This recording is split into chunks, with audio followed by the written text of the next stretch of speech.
And before we talk a little bit about benefits of the drumming sessions, this is something that you offer at Soulhaven. What does drumming do for people? What's the benefit of doing drumming? So drumming is a way to improve your coordination. So there's lots of different benefits for your physical well-being, your mental well-being, social well-being.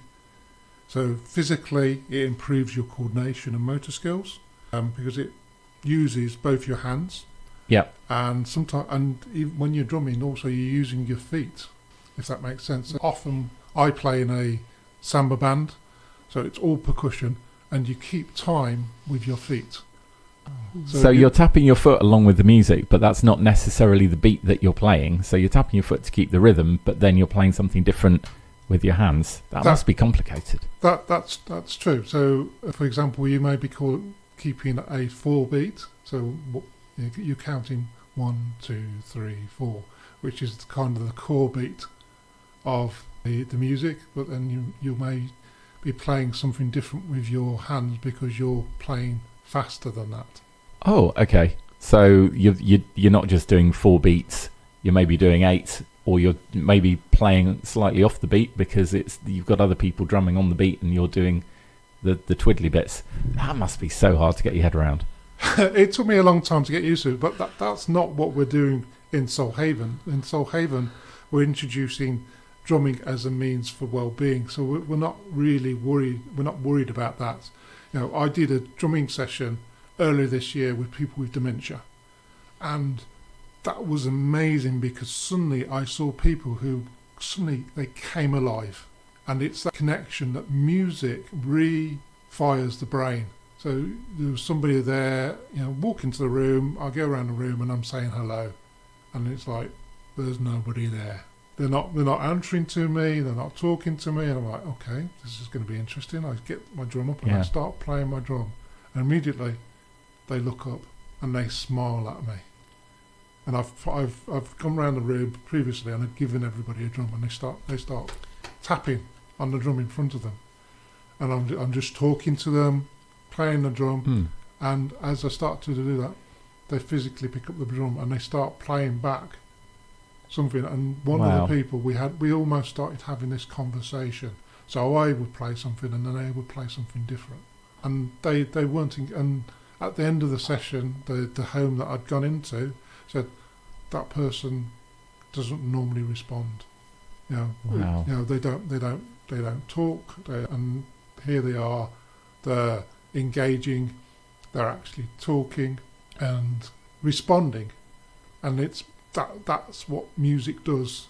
Brings us alive, and it can be any music, but the act of actually playing something as well just gives that activity that really makes you connect.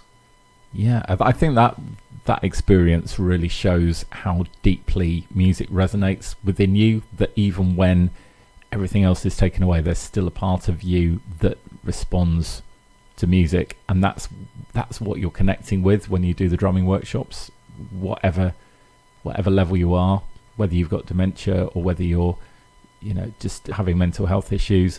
The drumming kind of gets inside you and kind of connects directly with some level of your subconscious, I guess.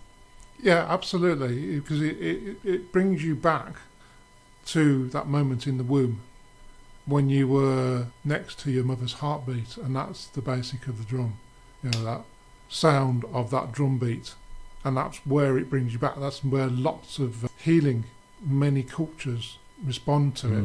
They use it in different ways, the heartbeat or the feeling of the earth beneath your feet, the vibration of things that move you.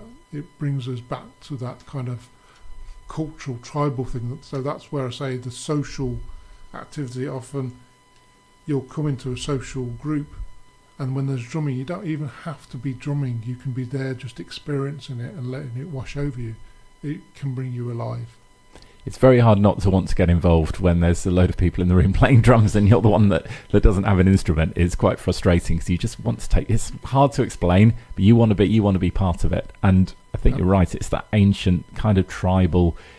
I think when they discovered tribes that have had no contact with civilization for like ever, deep in the rainforest, they've always got drums. There's always some kind of rhythm involved in their rituals and their ceremonies. You imagine that even just back in the Stone Age, people were banging stones together and making sounds, making rhythms.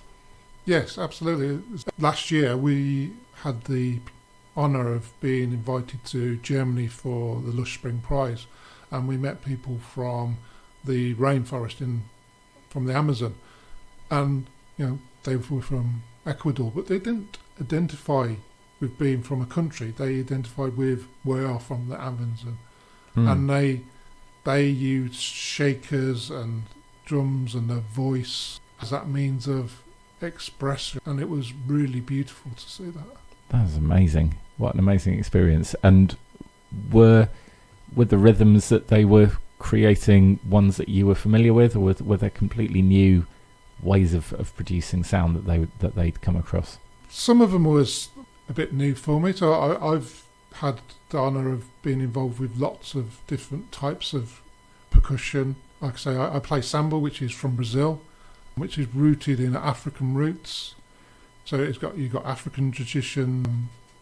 It's influence from the military bands. It's influence from the gods of the people. So there's lots of different techniques that people use within this. Using your voice.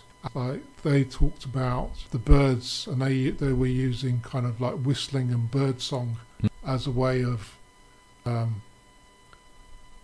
celebrating, and they were talking about snakes. They had a stick that was shaped like a snake, and talking into rhythm of how you move like a snake.